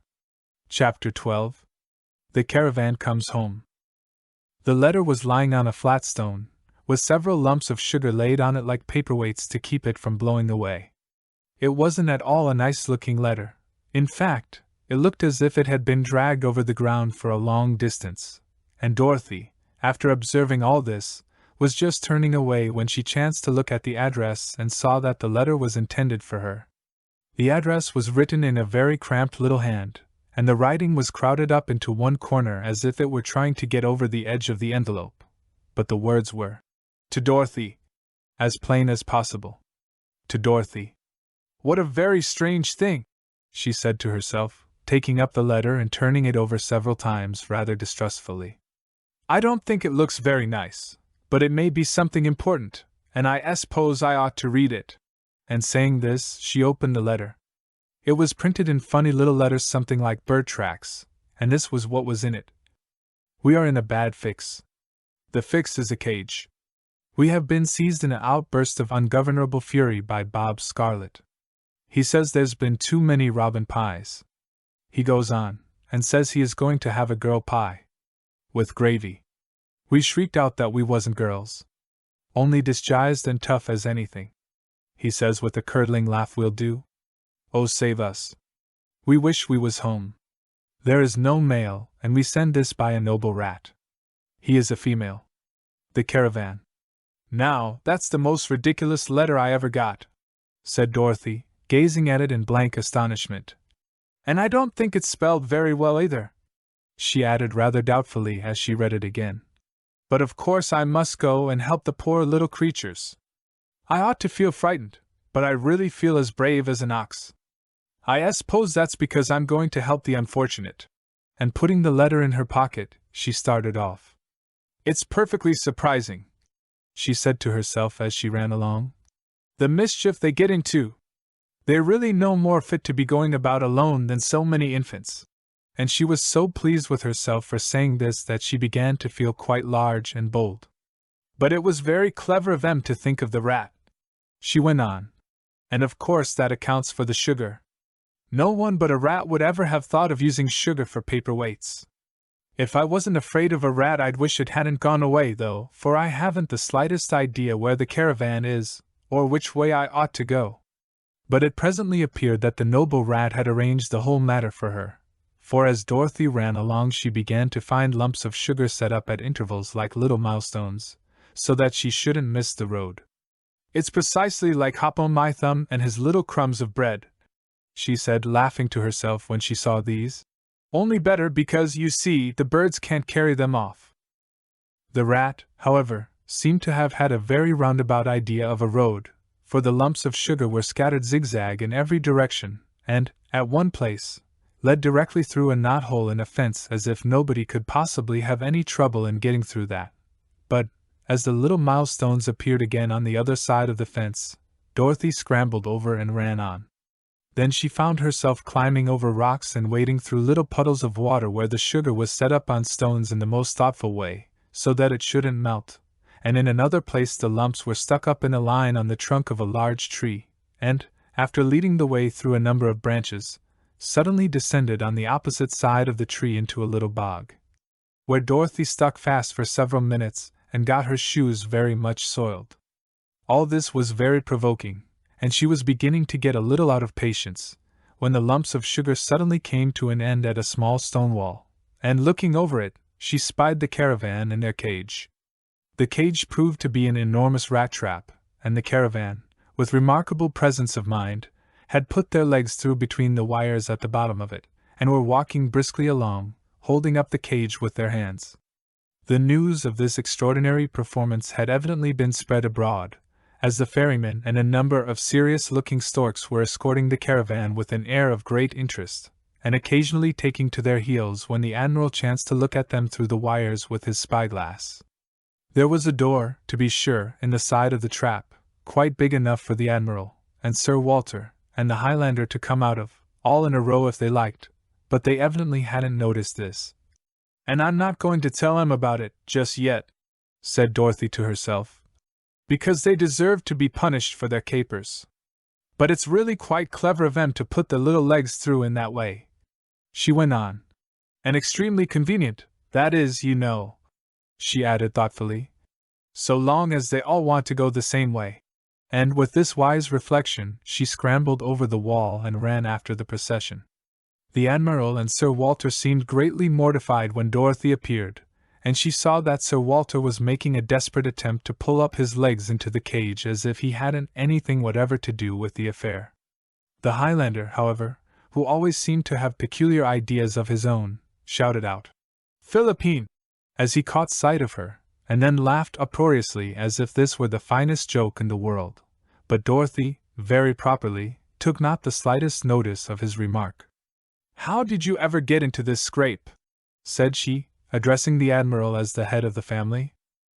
"It was easy enough to get into," said the Admiral, peevishly. "We just fell into it through the hole in the top. But there wasn't any scrape about it until we tried to get out again. Then we got scraped like anything. Needles was nothing to it," added Sir Walter solemnly. "Nor cats," put in the Highlander. "I'm very sorry," said Dorothy, compassionately. "And are you really going to be made into a pie?" "Oh dear, no," said the Admiral. "We got excused." "Excused?" exclaimed Dorothy, very much surprised. "Well, it was something like that," said Sir Walter confusedly.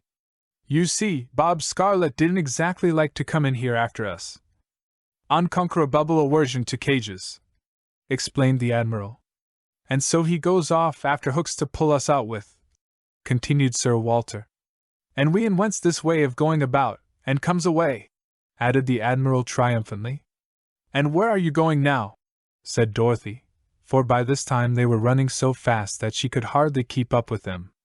"We're going to the ferry," said the Admiral, "and these pelicans are showing us the way." And as he said this, the whole party hurried through a little archway and came out at the waterside. An old stagecoach without any wheels was floating close up against the river bank, and quite a little party of the dancing animals was crowding aboard of it, pushing and shoving one another, and all talking in the most excited manner. And as Dorothy found herself next to her old friend the sheep, in the crowd, she inquired anxiously, "Where are you all going?" "We don't know exactly," said the sheep, "but we've all taken tickets to different places so as to be sure of getting somewhere." And with this remark the sheep disappeared in the crowd, leaving Dorothy very much bewildered.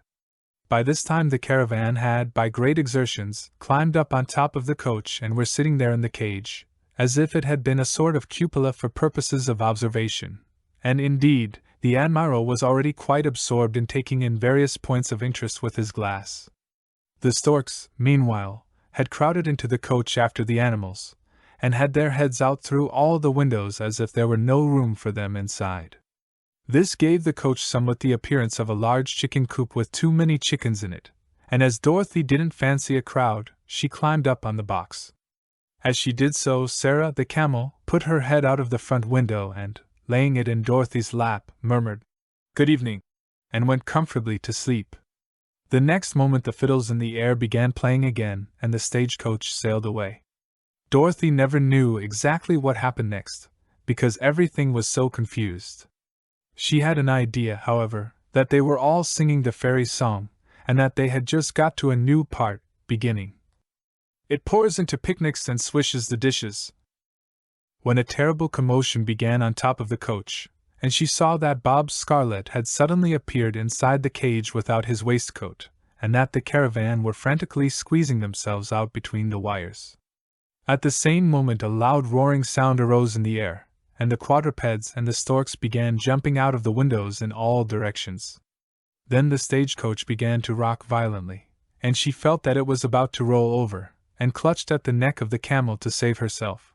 But the camel had slipped away, and she found she had hold of something like a soft cushion, and the next moment the coach went over with a loud crash. Dorothy gave a little scream as the coach went over, and then held her breath. But instead of sousing into the water as she expected, she came down on top of it with a hard bump, and very much to her astonishment, found herself sitting up on a carpeted floor. For a moment the rat trap, with Bob Scarlet inside of it, seemed to be floating around in the air like a wire balloon, and then, as she rubbed her eyes and looked again, it slowly changed into a birdcage with a fat robin sitting in it on a perch, and peering sharply at her sideways with one of his bright little eyes.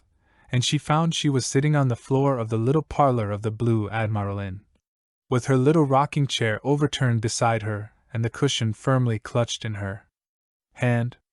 The coach, and the dancing animals, and the ferryman and his storks had all disappeared, which was a very fortunate thing, as there wasn't room for them in the parlor.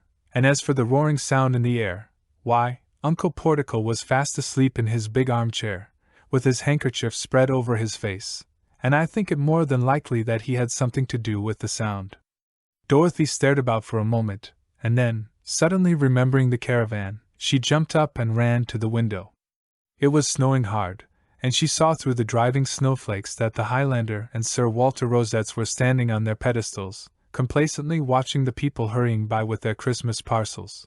And as for the Admiral, he was standing on his pedestal, with a little pile of snow like a sugar loaf on top of his hat, and intently gazing across the street through his spyglass. The end.